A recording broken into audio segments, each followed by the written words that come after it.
नमस्कार बच्चों, मैं जीडी सर स्वागत करता हूं आपका अपने YouTube channel learn with GD पर।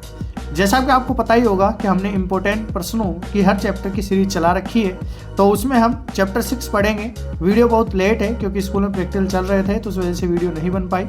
और ये चैप्टर जो है कंट्रोल एंड कोऑर्डिनेशन, नियंत्रण और समन्वय, बहुत इंपॉर्टेंट चैप्टर है, 6 मार्क्स का है और इसके इंपॉर्टेंट क्वेश्चन हम देखने जा रहे हैं। तो वस्तुनिष्ठ में पहला प्रश्न देखिए, वृद्धि का संवर्धन करने वाले हार्मोन का उदाहरण। An example of hormone that promotes growth. A gibberellin, B cytokinin, C abscisic acid, D insulin. जैसा कि मैंने आपको यहाँ पर जो है आंसर लगाए रखा है, तो आपका यहाँ पर आंसर हो जाएगा साइटोकाइनिन। चलिए, तो आपका सेकंड क्वेश्चन है, सभी अनैच्छिक क्रियाओं के नियंत्रण का केंद्र कौन सा है। अनैच्छिक क्रियाओं को माइंड का या ब्रेन का, मस्तिष्क का कौन सा पार्ट कंट्रोल करता है। The control centre of all involuntary actions is प्रमस्तिष्क, सेरेब्रम, कपाल, स्कल, प्रमस्तिष्कीय, सेरेब्रम, प्रमस्तिष्क बोलते हैं इसे, सेरेब्रल, मेडुला। तो यहाँ पर आपका आंसर मेडुला होगा, ये अनैच्छिक क्रियाओं को नियंत्रित करता है। फिर हमारे यहाँ पर मैंने तीसरा क्वेश्चन जो डाला है वो देखिए, सिनेप्सिस में आवेगों का संचरण होता है। बच्चों देखिए, तंत्रिका नहीं बोल रहा है, स्नेप्स बोल रहा है, तो थोड़ा ध्यान से देखना। स्नेप्स के अंदर क्या होता है, स्नेप्स जो है वो दो तंत्रिकाओं के मध्य का स्थान होता है, जहाँ पर एक तंत्रिका का जो आपका एंडिंग सिरा है, या हम कहें कि जो सिनेप्टिक घुंडी वाला जो क्षेत्र होता है, वो दूसरी तंत्रिका के आपके जो डेंड्राइट होते हैं, दुर्मिका होती है, उसके बीच की जगह होती है। तो उसके अकॉर्डिंग आपको यहाँ पर बताना है। तो यहाँ पर आपका सही आंसर जो होगा, एक न्यूरॉन के एक्सॉन सिरे से दूसरे न्यूरॉन के डेंड्राइट सिरे की ओर यहाँ पर संचरण होता है। ऐसा ही क्वेश्चन जो है तंत्रिका का पूछ लिया जाता है, तो उसमें ऑप्शन अलग होंगे और आंसर भी अलग होगा। विकसित पत्तियों एवं फलों को झड़ने में सहायक हार्मोन कौन सा। Help in falling of moisture, mature leaves and fruit, auxin, gibberellin, abscisic acid, cytokinin. तो आपका एब्सिसिक एसिड एक ऐसा हार्मोन होता है जो ग्रोथ को रोकता है और पत्तियों को झड़ाता है। तो हमारा अगला क्वेश्चन है, निम्नलिखित युग्मों में से कौन सा असत्य है। Which of the following pair is incorrect. Pons चेतना, पोन्स कंसिस्टेंस, सेरेब्रम याददाश्त एवं बुद्धिमत्ता, cerebrum memory and intelligence, cerebellum संतुलन एवं मुद्रा, cerebellum balance and posture, medulla अनैच्छिक क्रियाएं, मेडुला इनवॉलेंट्री एक्शंस। तो यहाँ पर आपका जो पोन्स पार्ट है वो चेतना का कार्य नहीं करता है, बल्कि ये काम भी सेरेब्रम, जिसको हम प्रमस्तिष्क कहते हैं, उसी का ही है। चलिए हम आगे बढ़ते हैं अगले प्रश्न पर। तो हमारा अगला क्वेश्चन 6 क्वेश्चन है, गलत युग्म को बताना है। यहाँ पर आपको कुछ हार्मोन दे रखे हैं, उनके द्वारा स्त्रावित हार्मोन के नाम आपको दे रखे हैं, कुछ ग्रंथियाँ और हार्मोन के नाम दे रखे हैं, उनको सही मैच करना है आपको। एडिनल जो कि पीयूष ग्रंथि स्त्रावित होता है क्या, एडिनल प्यूटरी ग्लैंड, टेस्टोस्टेरोन वर्षण, टेस्टोस्टेरोन टेस्टिस, एस्ट्रोजन अंडाशय ओवरी, थायरोक्सिन थायराइड ग्लैंड। ठीक है, तो ये आपको बताना है और मैंने यहाँ पर आंसर नहीं किया है। आप जैसा कि आपके बोर्ड के एग्जाम में अब बहुत ही कम दिन बचे हैं, तो आपको ये आता ही होगा, तो कमेंट में इसका सही आंसर टाइप कीजिए ताकि मेरे को भी लगे कि आप सही पढ़ रहे हैं या नहीं पढ़ रहे हैं। चलिए, हमारा जो अगला क्वेश्चन है वो देखिए, मटर के टेंडिल की वृद्धि निम्न में से किस कारण से होती है। Growth of the tendril in pea plant occurs due to which of the following. तो किस कारण से होती है, गुरुत्व का प्रभाव, इफेक्ट ऑफ ग्रेविटी, आधार से दूर वाली टेंडिल कोशिकाओं में अधिक वृद्धि होती है, more growth in cells away from support, रासायनिक प्रभाव, केमिकल इफेक्ट से, आधार के संपर्क में टेंडिल कोशिकाओं में अधिक वृद्धि होती है, more growth in cells touching the support. तो यहाँ पर आपका सही आंसर बी है, आधार से दूर वाली जो टेंडिल कोशिकाएं होती है उसमें ज़्यादा वृद्धि होती है। इस वजह से जो आपका टेंडिल, जिसे प्रतान हम कहते हैं, तो वह किसी आधार से चिपक जाता है या लिपट जाता है उसके चारों। फिर हमारे फिल इन द ब्लैंक्स आते हैं, केंद्रीय तंत्रिका तंत्र में ब्लैंक एंड ब्लैंक होते हैं। तो the central nerve system consist of, आपका सेंट्रल जो नर्व सिस्टम है उसमें कौन से 2 पार्ट होते हैं, मैंने यहाँ पर आंसर लिख भी दिया है। मस्तिष्क का सबसे बड़ा पार्ट कौन सा, the largest part of brain is. फिर आपका थर्ड क्वेश्चन है, पराग नली का अंड कोशिका की ओर वृद्धि करना क्या कहलाता है।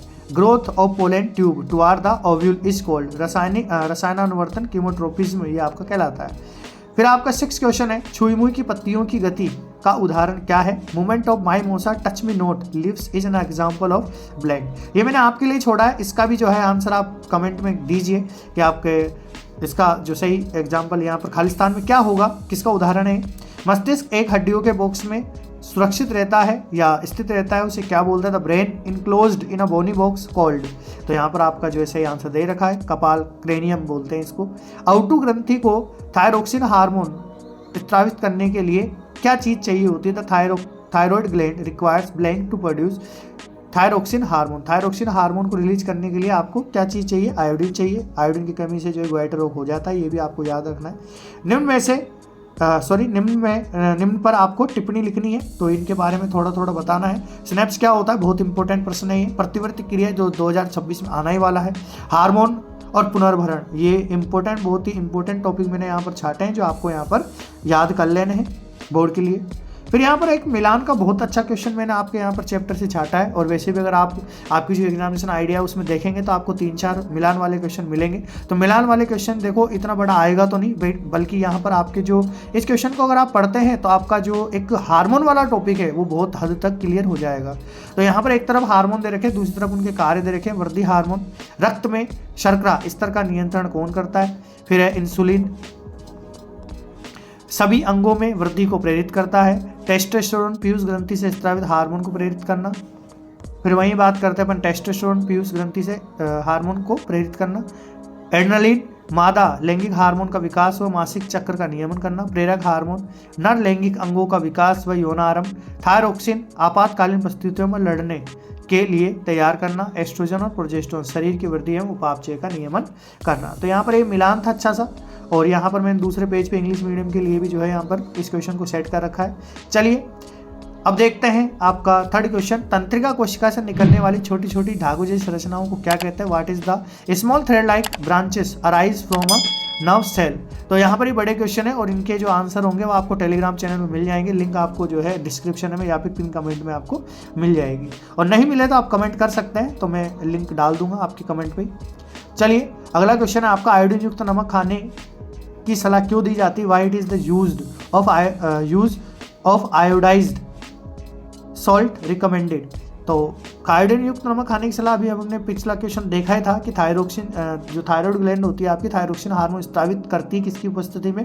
आयोडीन की उपस्थिति में, तो उसकी वजह से आयोडीन युक्त नमक खाने की सलाह दी जाती है। फिर मादा में पाए जाने वाले एस्ट्रोजन हार्मोन के कार्य बताने आपको। State the functions of oestrogen hormone found in female. फिर आपका जो नेक्स्ट क्वेश्चन है फोर्थ, पीयूष ग्रंथि से स्रावित हार्मोन का नाम लिखना है तथा कार्य बताना है। इसकी कमी से होने वाले रोग का नाम भी बताना है। बच्चों इस चैप्टर से इस टाइप के क्वेश्चन बहुत इंपॉर्टेंट है। आपको हार्मोन का नाम दे दी जाएगा और वो किससे स्रावित होता है ये ग्रंथि पूछ ली जाएगी, कार्य और उसकी कमी से होने वाला रोग पूछ लिया जाएगा। रोग में आपके जो है इंसुलिन की कमी से आपका जो है डायबिटीज होता ही है, जिसको मधुमेह कहते हैं हिंदी में। इसके अलावा आपके जो है अभी हमने बात करी थायराइड ग्लैंड की, तो वो भी क्वेश्चन आ सकता है। ठीक है, उसके अलावा हमारा जो फिफ्थ क्वेश्चन है, प्रकाशानुवर्तन क्या होता है? पादप में प्रकाशानुवर्तन को नामांकित चित्र की सहायता समझाना है। अब यहाँ पर जो आगे क्वेश्चन आने वाले हैं तो उसमें आपके नामांकित चित्र और जो आपका एक्सप्लेनेशन है उससे संबंधित वो भी आ रहा है, और इस चैप्टर से इस टाइप के क्वेश्चन पूछे भी जाते हैं, तो आप क्वेश्चन को ध्यान से देखिए। What is phototropism? Explain phototropism in plant with the help of label diagram. चलिए हमारा अगला क्वेश्चन है, अधिवृक्क ग्रंथि से कौन सा हार्मोन स्रावित होता है? हार्मोन का एक कार्य बताना है।